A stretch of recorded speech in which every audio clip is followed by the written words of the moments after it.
Manusia yang meninggalkan sholat hakikat, gunung berapi aktif. Manusia yang meninggalkan saum hakikat, maka angin aktif. Manusia yang meninggalkan adalah zakat hakikat, maka air aktif. Manusia yang meninggalkan haji hakikat, tanah aktif. Karena kita remote control. Maka lihat, maka kenapa Merapi itu tidak mau Abah damaikan? Karena di situ kesyirikannya sudah luar biasa tadi semua. Ya, jadi sebenarnya betul kata dulu kan kalau banyak Umar bin Khattab pada saat ada musibah, hei kalian, dosa apa yang telah kalian lakukan sehingga air melaknatmu. Ada kaitannya Mas Hendra. Maka tadi kiamat itu yang bikin kita sendiri. Nah, agama yang sekarang percaya surganya di sono, mereka telah menciptakan neraka di sini kepada kehidupannya sendiri. Dan Allah itu sudah meriwain termasuk dari kaum Sabak dulu. Mereka kan tadi satu kaum yang gemari pahlawan jenawi, rakyatnya hidup makmur. Dan ternyata kan kaum Sabak itu di kita itu semuanya. Wonosobo, Pak? Wonosobo itu. Termasuk Ratu Boko, semua Bilqis, kan Ratu Boko semua tadi. Kisah ini udah berulang-ulang Mas Hendra. Bahkan kemarin Jenderal Nurwidio datang ke Abah, Bah, sebetulnya kita ini dulu pernah lebih hebat, bahkan pernah ke Mars. Bukti bahwa Indonesia itu hebat Nusantara di Laut Arafuru itu kata Jenderal Nurwidio, nanti cek aja dengan beliau, Nur Wahid. Kata beliau, saya pernah menyaksikan. Itu hanya pondasinya lebih tinggi dari Burj Khalifah yang ada di Dubai. Dan itu sekarang masih ada pondasinya. Itu bukti bahwa kita ini pernah jaya. Sukses dunia. Itulah bukti juga bahwa kiamat pernah terjadi. Itu semua. Nah inilah hari ini manusia. Dengan menebang pohon kan sebetulnya berarti dia membuat kiamat dirinya sendiri. Maka surat Ar-Rum ayat 40 tadi kan. Doharul fasadu fil bahri. Telah terjadi kerusakan di daratan dan di lautan. Dan akibat perbuatan manusia. Nah agama yang percaya surganya di sono itu bahkan tidak mau sodako. Karena orang di sono kok. Iya. Makanya sebetulnya menurut saya agama ini aneh. Ngomongin saya pernah datang. Waktu saya pertama lahir kata saya surga itu di sini. Ada seorang kiai datang ke saya. Bah, surga itu di sono. Pertama saya tanya, kamu keyakinan surga di sono? Saya tanya, berapa sedekah yang sudah kau buat? Kalau kau yakin di sana itu ada. Berapa uang yang kau dari income-mu yang kau sedekahkan? Berapa rumah yang sudah kau bedah? Kalau yakin di sono. Nah, berarti kau itu sebetulnya gak yakin di sana itu ada. Kalau kau yakin di sana itu kok ada, kau dari sini akan terus disembrangin ke sono kok. Buktinya kok gak ada kok. Iya. Keyakinan lu gak ada kok. Maka itulah tadi saya sering ngobrol tadi semua. Betul yang pendeta kemarin kalau Islam ditambah sholat itu wajar dong 2,5%. Kami Kristen ya 15% ya gak usah tambah sholat dong. Keluar duitnya kan 15%. Itu logik. Karena memang di dalam Al-Quran sendiri Mas Hendra, ukuran manusia itu adalah berbagi. Bukan sholat, bukan puasa, bukan haji. Lihat semua ayat. Tentang takwa, sodakoh. Tentang iman, sodakoh. Hijrah, sodakoh. Iman yang sempurna, sodakoh. Khusyuk, sodakoh. Artinya sebetulnya tujuan kita beragama itu tadi. Balik lagi ke Isa. Rasa kasih, ruhama ubainahum, saling berbagi, saling menyayangi tanpa usah memandang siapapun kamu. Jangan lagi melihat kulit. Apakah ini anjing, ini babi, ini domba, ini apa, ini Kristen, ini Hindu. Lihat hidupnya. Maka Abah ajarkan tadi dua kan, segala apa yang dari makhluk pandang syariat dan hakikat. Apapun yang menurut kamu jelek, buruk, menyerangmu, pandang hakikat. Lihat Allah. Ini tema yang paling saya suka ini, Pak. Iya. Jadi kan pernah ya, bukankah ada hadis qudsi ya? Iya. Aku dulu nggak punya pakaian, ya nggak? Aku dulu haus, aku dulu lapar, gitu kan? Nah itu kan mengajarkan kepada kita gitu bahwa output sosial itu menjadi lebih penting sebenarnya ketimbang kemudian jelungkar-jelungkermu itu. Gitu. Makanya tempo hari Abah pernah menyerang masalah penceramah hebat kan, yang kata dia kalau seandainya tidak sholat maka seluruh amal baiknya tertolak. Wong Qur'annya ngomong sebaliknya. Yang sholat, gagal sholatnya pada saat tidak berbuat baik. Nah, Kan kebalik. Maka sebenarnya kalau menurut Abah rukun Islam, rukun iman, rukun ihsan instrumen. Sebetulnya tujuan maqasid Allah itu bagaimana merasakan kehadiran Allah. Itulah kenapa Baroh ahli syirik lebih dihargai daripada Musa. Sampai dia berkata, "Hei Musa, aku nggak bangga dengan sholatmu karena sholatmu untuk dirimu.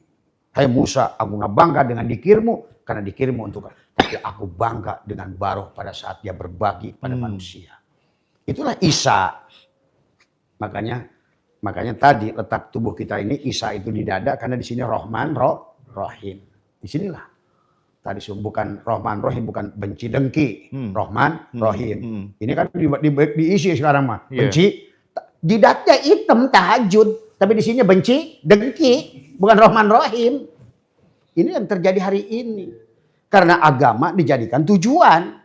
Padahal agama itu adalah instrumen untuk tujuan. Tujuannya merasakan kehadiran Allah. Dengan saling. Maka tadi dalam tauhid, syuhudul kasroh bil wahdah. Menyaksikan segala bentuk. Apapun dia pada afalnya, pada asmanya, pada sifatnya, pada zatnya.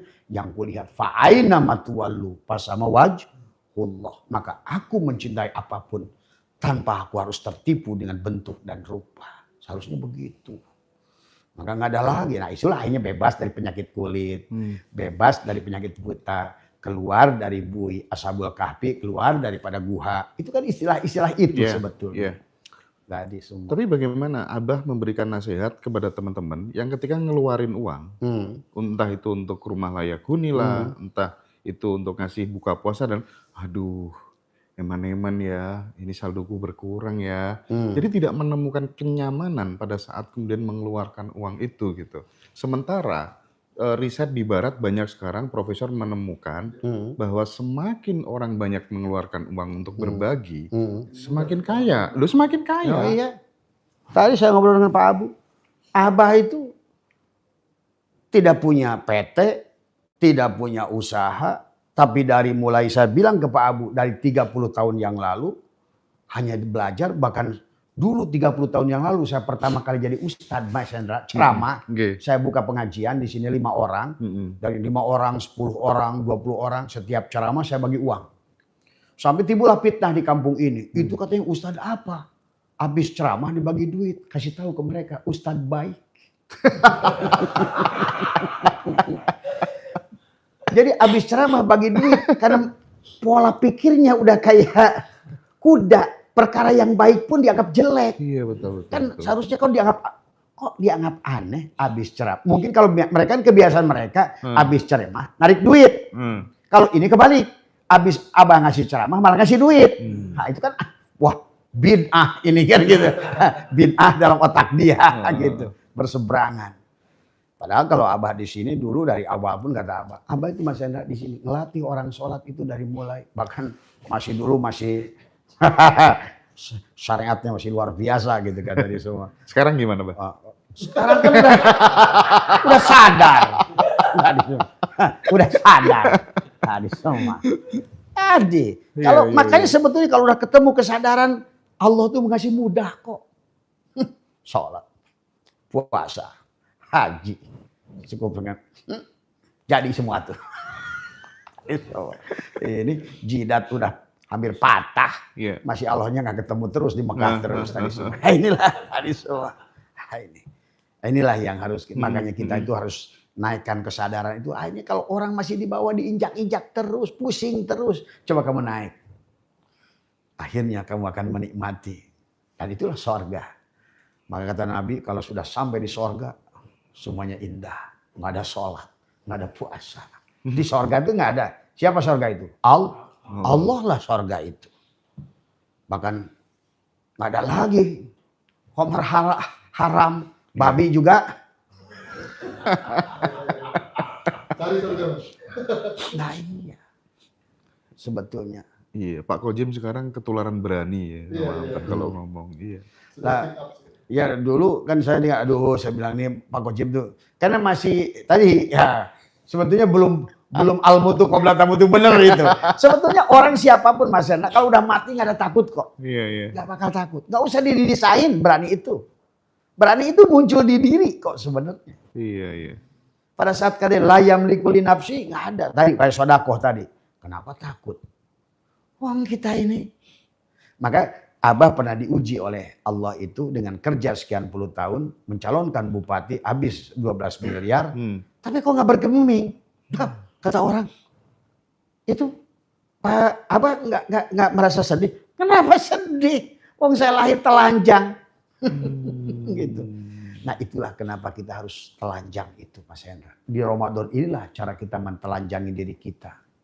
Karena kalau sudah telanjang, tidak ada lagi rasa takut dari semua. Oke. Nggak ada takut.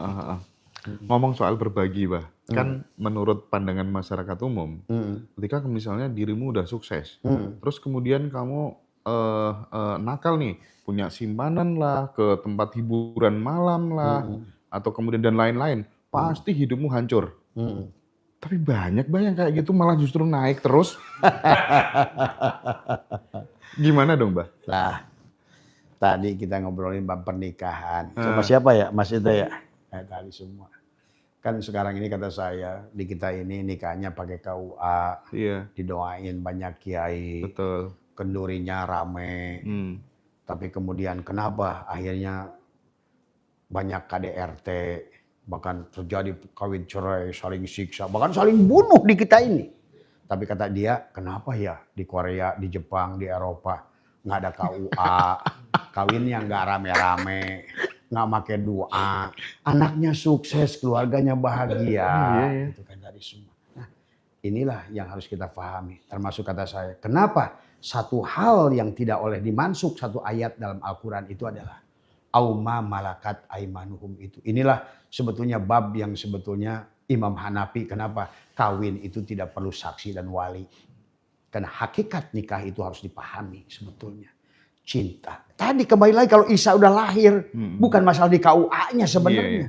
Terus emang Allah butuh KUA? Enggak, coba. Sebetulnya kalau ngerti Tuhan yang Tuhan yang mana butuh KUA, Mas Hendra? Maaf ya. Ini kita bicara dewasa ini. Betul. Bukan kita narrow minded yang mau debat masalah pikir. Bukan. Coba kamu pikirkan.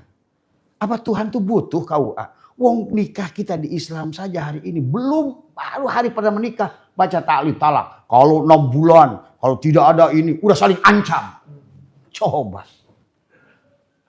Maka saya berkata di Eropa itu saya menyaksikan bahkan mereka sebetulnya kelihatan mungkin menurut fikih salah.